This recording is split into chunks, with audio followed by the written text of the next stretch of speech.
오늘도 좋은 아침입니다. 지난밤은 평안하게 보내셨습니까? 오늘도 하나님의 말씀으로 우리가 기대하면서 시작하기를 바랍니다. 같이 기도하겠습니다. 좋으신 주님, 감사를 드립니다. 새날입니다. 하나님이 우리에게 선물처럼 주는 새로운 날입니다. 이 선물을 받는 그 기쁨을 하나님과 같이 누리기를 원합니다. 매일매일 똑같다고 생각할지 몰라도 주님 주시지 않으면 우리가 눈을 뜨고 이 날을 맞이할 수 없습니다. 하나님께 감사를 드리며 예수님의 이름으로 기도합니다. 아멘. 오늘 말씀은 열왕기 하입니다. 6장 24절에서 7장 2절까지입니다. 열왕기 하 6장 24절에서 7장 2절입니다. 우리 찾으셨으면 같이 읽겠습니다. 이후에 아람 왕 베나닷이 그의 온 군대를 모아 올라와서 사마리아를 에워싸니 아람 사람이 사마리아를 에워싸므로 성중이 크게 줄여서 나귀 머리 하나에 은 80세겔이요 비둘기 똥 4분의 1 갑에 은 5세겔이라 하니 이스라엘 왕이 성 위로 지나갈 때 한 여인이 외쳐 이르되 나의 주 왕이여 도우소서. 왕이 이르되 여호와께서 너를 돕지 아니하시면 내가 무엇으로 너를 도우랴. 타작마당으로 말미암아 하겠느냐 포도주 틀로 말미암아 하겠느냐 하니라. 또 이르되 무슨 일이냐 하니 여인이 대답하되 이 여인이 내게 이르기를 내 아들을 내놓아라. 우리가 오늘 먹고 내일은 내 아들을 먹자 하매 우리가 드디어 내 아들을 삶아 먹었더니 이튿날에 내가 그 여인에게 이르되 내 아들을 내놓아라. 우리가 먹으리라 하나 그가 그의 아들을 숨겼나이다 하는지라. 왕이 그 여인의 말을 듣고 자기 옷을 찢으니라. 그가 성 위로 지나갈 때 백성이 본즉 그의 속살에 굵은 배를 입었더라. 왕이 이르되 사밧의 아들 엘리사의 머리가 오늘 그 몸에 붙어 있으면 하나님이 내게 벌 위에 벌을 내리실지로라 하니라. 그때 엘리사가 그의 집에 앉아 있고 장로들이 그와 함께 앉아 있는데 왕이 자기 처소에서 사람을 보냈더니 그 사자가 이르기 전에 엘리사가 장로들에게 이르되 너희는 이 살인한 자의 아들이 내 머리를 베려고 사람을 보는 것을 보느냐. 너희는 보다가 사자가 오거든 문을 닫고 문 안에 들이지 말라. 그의 주인의 발소리가 그의 뒤에서 나지 아니하느냐 하고 무리와 말을 할 때 그 사자가 그에게 이르니라. 왕이 이르되 이 재앙이 여호와께로부터 나왔으니 어찌 더 여호와를 기다리리요. 엘리사가 이르되 여호와의 말씀을 들을지어다. 여호와께서 이르시되 내일 이맘때에 사마리아 성문에서 고운 밀가루 한 스아를 한 세겔로 매매하고 보리 두 스아를 한 세겔로 매매하리라 하셨느니라. 그때 왕이 그의 손에 의지하는 자 곧 한 장관이 하나님의 사람에게 대답하여 이르되 여호와께서 하늘에 창을 내신들 어찌 이런 일이 있으리요 하더라. 엘리사가 이르되 내가 내 눈으로 보리라. 그러나 그것을 먹지는 못하리라 하니라.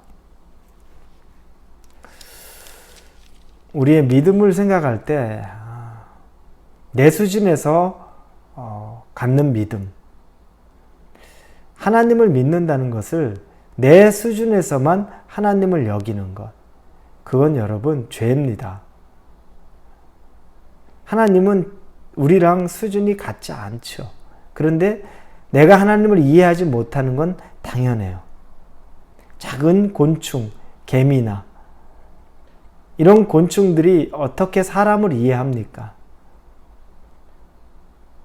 우리가 하나님을 이해하지 못하는 것도 그와 비슷한 거죠. 그런데 이해를 못하는 것까지는 괜찮아요. 왜냐하면 알지 못하니까, 알 수 있는 분이 아니니까. 그러면 어떻습니까? 겸손하면 됩니다. 나는 모릅니다. 저는 정말 모르겠습니다. 하지만 제게 알려주시는 것에 있어서는 제가 항상 아멘 하겠습니다. 우리는 그런 겸손이 필요한 거죠. 우리가 하나님을 다 알겠다고 하는 거, 그게 벌써 교만이죠. 과학이 하나님을 다 알 수 있다. 과학을 신봉하면서 과학적으로 보니까 신은 없다. 얼마나 교만합니까? 우리가 우리 자신의 생명조차 조절하지 못하는데 하나님을 논할 위치가 아닌데 우리가 옅게 아주 얕게 알고 있는, 그리고 아무리 많이 안다고 해도 개미와 같은 지식으로 어떻게 하나님을 이해하겠습니까? 그러면 필요한 건 겸손이죠. 우리는 하나님의 존재 알 수 없습니다. 그걸, 신의 존재를 그냥 겸손하게 내어드리면 됩니다. 만약에 믿지 않는 무신론자라고 할지라도. 그러면 하물며 우리 같은 성도, 신자라면 어떻겠습니까? 하나님 앞에 겸손을 빼고서는 말할 수 있는 게 없습니다. 알 수도 없고 행할 수도 없고 깨달을 수도 없는 우리들이기 때문에 하나님이 보여주시면 보고, 알게 해주시면 알고, 깨닫게 해주시면 깨닫는 겁니다. 그러면 철저하게 우리는 하나님 앞에 순종합니다. 보여주시는 대로 하겠습니다. 깨닫게 해주시면 돌이키겠습니다. 알게 해주시면 제가 그걸 받아들이고 순종하겠습니다. 라고 하는 고백이 필요합니다. 그런데 오늘 본문에 보면 아주 가슴 아픈 교만의 내용이 나옵니다. 지금은 아람이 또다시 이 나라 사마리아를 에워쌉니다. 포위합니다. 그러다 보니까 오랫동안 포위를 당하고 있으니까 사마리아에 먹을 게 없어서 기근 때문이 아니라 성 밖에서 음식을 구해야 되는데 못 구하는 거죠. 포위가 돼 있어요. 그러다 보니까 물가가 폭등하고 아무리 돈이 많아도 살 수 있는 물건이 없는 지경이 돼요. 그래서 심지어는 자기들의 자녀들을 삶아 먹었다는 얘기를 합니다. 그래서 왕에게 온 거예요. 어제는 우리 아들 삶아 먹고 내일은 너 아들 삶아 먹자 얘기했는데, 그래서 난 내 아들 삶아 먹었는데 다음날 보니까 저 사람이 자기 아들을 숨겼습니다. 이 얘기를 하니까 이 왕이 정말 가슴이 찢어지면서도 분노가 일어나는 거죠. 그리고 그 이유를 엘리사에게 찾습니다. 우리가 읽어보지는 않았지만 엘리사가 불말과 불병거 사건 이후에 그때 그 군대, 아람 군대를, 눈이 다 감겨져 있는 아람 군대를 사마리아로 데려옵니다. 그런데 임금 여호람이죠. 그 당시에 왕이 엘리사에게 묻습니다. 내 주여, 그들을 다 죽일까요? 그런데 엘리사가 긍휼의 마음으로 그들을 죽이지 말고 오히려 먹여서 그들을 보냅니다. 나중에 지금 돌아온 건 시간이 지나고 나서 그들이 이렇게 또 공격합니다. 그러니 이 여호람은 엘리사에게 화가 나 있는 거죠. 그때 다 죽였어야 되는데. 그래서 엘리사에게 그런 상태가 됩니다. 그러면서 그 신하를 엘리사에게 이 여호람 왕은 보냅니다. 그게 오늘 본 7장 1절에서 2절입니다. 이거 어떻게 되겠습니까? 라고 얘기합니다. 그러자 엘리사가 하나님의 말씀을 전해주죠. 7장 1절입니다. 엘리사가 이르되 여호와의 말씀을 들을지어다. 여호와께서 이르시되 내일 이맘때 사마리아 성문에서 고운 밀가루 한 스아를 한 세겔로 매매하고 보리 두 스아를 한 세겔로 매매하리라 하셨느니라. 내일 되면 물가가 잡힌다. 내일 되면 정상 물가로 돌아온다. 지금 완전히. 근데 이 얘기를 하니까 2절에 보니까 그 사람, 그때 왕이 그의 손에 의지하는 자 곧 한 장관이 하나님의 사람에게 대답하여 이르되 여호와께서 하늘에 창을 내신들 어찌 이런 일이 있으리요 하더라. 엘리사가 이르되 내가 내 눈으로 보리라. 그러나 그것을 먹지는 못하리라 하니라. 왕의 신임을 받는, 아주 신임을 받는 사람이 엘리사가 하나님의 말씀을 전하는데 그에게 경멸조로 얘기하는 거죠. 하나님이 하늘에 창을 내신들, 즉 옛날에 하늘에 창을 내려서 노아의 홍수, 물을 여셨잖아요. 그렇게 해서 내신들 어찌 이런 일이 당장 내일까지 있겠습니까? 말도 안 된다는 거죠. 그러겠죠. 여러분 생각해 보십시오. 지금 굶주려져 있고 아무것도 먹을 것도 없는데 내일 되면 정상 물가로 다 돌아온다. 여러분 그게 믿겨집니까? 눈에 보이는 게 있어야죠. 물건이 있다든지 어디 오고 있는 것들이 있다든지 있어야 되잖아요. 아무것도 없어요. 그래 이 사람이 얘기합니다. 그런데 중요한 게 뭡니까? 제가 얘기한 것처럼 이는 하나님을 경멸하고 있습니다. 하나님의 말씀이 임했는데도 자기가 아는 수준에서 하나님을 재단합니다. 자기가 아는 수준에서 하나님을 판단합니다. 그걸 어떻게 해? 하나님인들 그 일을 해? 불가능하지. 그러자 저주가 내리는 거죠. 엘리사가 얘기하죠. 네가 너의 눈으로 내일 그것을 볼 것이다. 그러나 그것을 먹지는 못하리라.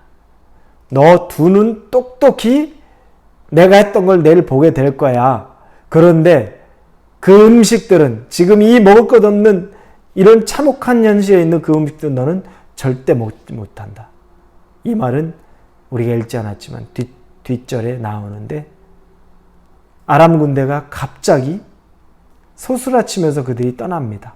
그리고 나서 백성들이 막 아람 진영에 가서 거기 있는 음식들과 모든 것들을 막 가지러 나갑니다. 그러면서 성문 곁을 지키고 있는 이 왕의 신임을 받는 사람이 백성들에게 깔려서 죽습니다. 물밀듯 밀려오는 사람들. 우리 간혹 보죠. 월마트 같은 데서 추수감사절 땡스기빙 세일하면 문 입구에 있다가 사고 났던 소식 알잖아요. 월마트 직원이 문 열자마자 사람들이 막 몰려들어서 깔려 죽었던 그런 것 같은 그런 일이 일어나게 됩니다. 그래서 죽었어요. 진짜로 말씀대로 됐죠.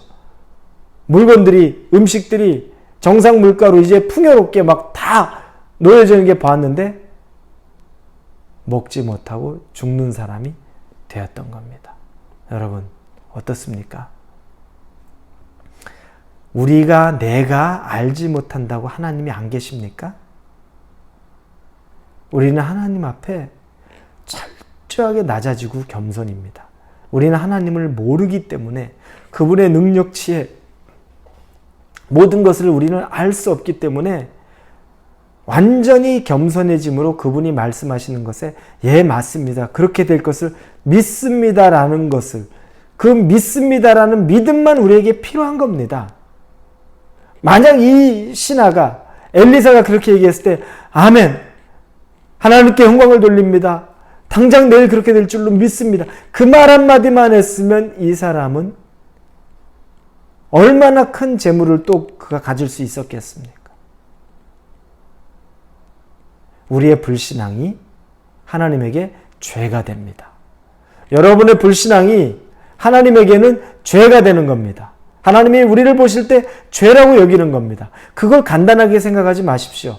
여러분 수준에서 그건 안 됩니다. 그건 불가능해요. 목사님 그런 일 없습니다. 목사님 잘 몰라서 그래요.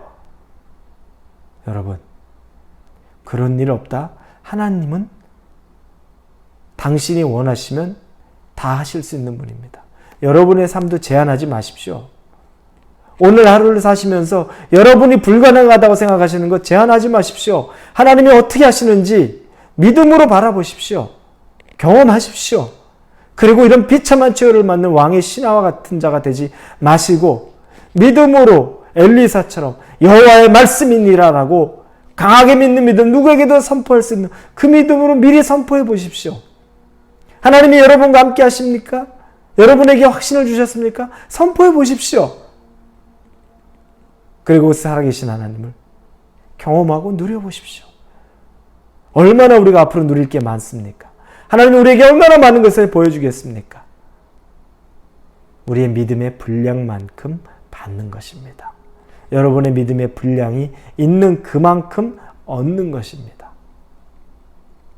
그래서 수넴 여인, 사르밧 과부, 수넴 여인이 아닙니다. 사르밧 과부.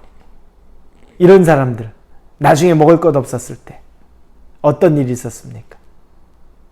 그들에게 자기가 그냥 원하는 만큼 그릇 채워가지고 와서 그릇을 가져와서 기름그릇 가져와서 믿음의 분량대로 가져오는 대로 채워지는 거죠. 많이 가져오면 많이 채워지고 적게 가져오면 적게 채워지고